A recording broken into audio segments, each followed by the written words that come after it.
Чужих дворов, говорят, не бывает, потому проблемы общедомовой территории выливаются в задачи, которые необходимо решать сообща. Нам во дворе хоть доску объявлений сделайте. Порядочную. Так, порядок привести. Порядок, вон, что, одни ямы кругом, и деревья нам спилить надо. И темень, ни света нет. Идешь с школьником, темень, вот так вот идешь. Бабушка, 88 лет, бабушка цветы сажает. Больше никто. В Татарстане каждый двор, согласно новой программе «Наш двор», будет поставлен на учет, чтобы каждый житель знал, в каком году и в какой последовательности будут проведены работы. Ведь суть программы в том, что здесь дается схема их двора, и каждый житель вносит предложение по благоустройству. То есть это дороги, скамейки, игровые площадки, детские, спортивные площадки. За последние 5 лет в Татарстане были приведены в порядок треть дворов. Все остальные общедомовые территории планируют обустроить уже в ближайшие 3 года. Объем финансирования составит не менее 50 миллиардов рублей.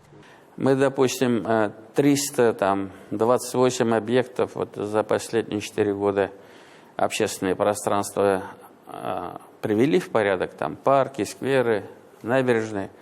Ну, это понятно, набережная. А когда у тебя на дворе некуда ребенку или взрослому человеку присесть там, или везде поставлены автомобили, это, конечно, неприятно. Сейчас идет большая работа. Во-первых, мы проводим инвентаризацию до 15 августа. Мы будем иметь паспорт каждого двора республики. По словам президента, каждый проект в Татарстане и проект «Наш двор» в том числе – это четко выстроенная система действий, когда есть определенный алгоритм. Если 5 лет тому назад в республике работали 27 программ, которые касаются разных сфер жизни, то сегодня таких программ уже 40. Но в республике успешно работают не только региональные программы. Национальные проекты, реализуемые по всей стране, также оказывают в социальной сфере весомую поддержку. Одним словом, можно сказать, остались только стены. Вот, к примеру, в деревне Юлсубино Рыбнослободского района старый сельский клуб, построенный еще в начале 80-х годов прошлого столетия, стал трещать по швам, в прямом смысле этого слова. Прохудилась крыша, разваливались стены, печное отопление в зимнее время не способно было прогреть помещение. В итоге люди перестали посещать кружки, ходить на концерты.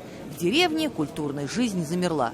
В этом году приступили к капитальному ремонту здания. Клуб, как и еще 64 объекта в Татарстане, вошел в национальный проект «Культура». И теперь эта культура пойдет в массы. Все эти нацпроекты очень даже красиво и правильно вписались в те проекты, которые реализуются в республике. У нас. Что-то, если мы сделаем во благо наших людей, это уже положительно. Многие проекты были рождены благодаря инициативе самих граждан и имеют, как говорится, народные корни. У нас есть система народный контроль, куда наши граждане пишут, ругают власть. И мы формируем пул тех проблем, которые есть в нашей республике. Исходя из критической массы того или иного направления, принимаем решение. Это касается и вопроса здравоохранения. Нашу медицину не критикуют только ленивые. То, что система здравоохранения нуждается в переменах, отмечает и президент. В Татарстане работают крупные медицинские центры, оснащенные всем необходимым оборудованием. За 2 года все поликлиники республики были приведены к одному стандарту. Но нужно уделять внимание не только лечению, но и профилактике, чтобы можно было выявить проблемы на начальной стадии. Сельский житель, пока у него какая-то проблема, он уже не свалился, он в больницу не идет. У него времени, у него здесь корова, здесь огород, здесь там дрова надо готовить. Не получается. И ментально у него такая. Вот сейчас мы посмотрели некоторые регионы, передвижные поликлиники. Мы сделали расчет, сколько нам нужно этих передвижных больших поликлиник. То есть это автопоезд, где есть полная диспансеризация людей. У нас 4 будет, в конце месяца мы все 4 задействуем. Они закреплены за ведущими медицинскими центрами Казани, Челны и Альметьевск. И мы каждый день будем контролировать, как они работают. Рустам Минниханов уверен, что в масштабах России необходимо решить сразу несколько серьезных проблем, касающихся жилищного строительства. О них он говорил и с вице-премьером Виталием Мутко, который посетил Казань на прошлой неделе. Самое главное, ставка по ипотеке должна быть не более 5%. При строительстве каждого дома нужно параллельно решать вопросы создания инфраструктуры. То есть это вопросы, касающиеся строительства садиков, школ, создания благоприятной среды для жизни. Необходимо в масштабах России рассмотреть вопросы проектного финансирования в строительной сфере. С 2019 года застройщики обязаны работать с использованием эскроу-счетов. Это финансовая гарантия для дольщиков, что их не обманут. Но с другой стороны, у многих застройщиков нет опыта вести это проектное финансирование. Но чудес не бывает. Вот на эти вопросы мы должны найти ответ. И я как бы возглавляю эту рабочую группу. Я буду вынужден говорить неудобные вещи, которые никто не любит. Но это задача, которая поставлена президентом страны. Она не обсуждается. Мы будем работать над тем, чтобы и стоимость ипотеки, и средства для решения, может, длинные деньги, чтобы вот инженерные вещи решать. Здесь без федеральной поддержки эту задачу решить будет сложно.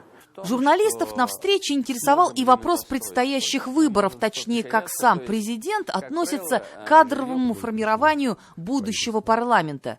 Вот мое мнение всегда,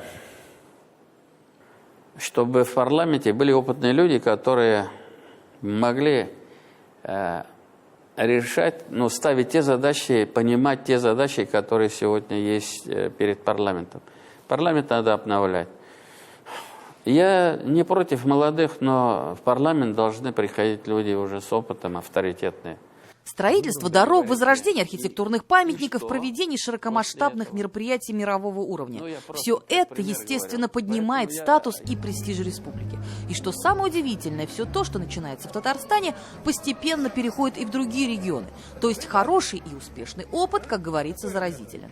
Так, к примеру, идея полилингвального образования, генератором которой выступила наша республика и государственный советник Ментимир Шаймиев в частности, охватывает все больше и больше регионов страны.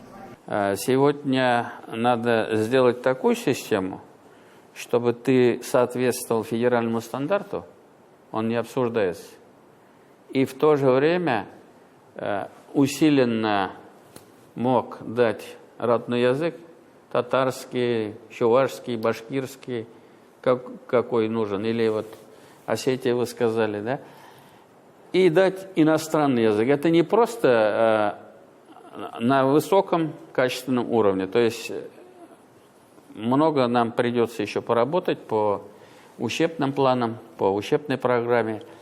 И, конечно, не каждый ученик будет способен освоить этот материал. Но такие центры нужны. На встрече Рустам Минниханов дал понять, что каждая сфера жизнедеятельности республики находится под его личным контролем. Но каждый успех при этом – это не повод для того, чтобы сделать паузу или передышку. Это лишь повод для того, чтобы продолжить свой путь. Мы должны сделать так, чтобы вам еще больше нравилось. Не только в Казани, в Челна, в Сабах, Кукмаре, значит, деревня там, Уштарма, везде. Но это большая длинная дорога. Эльзира Юзаева и Роман Безменов. 7 дней.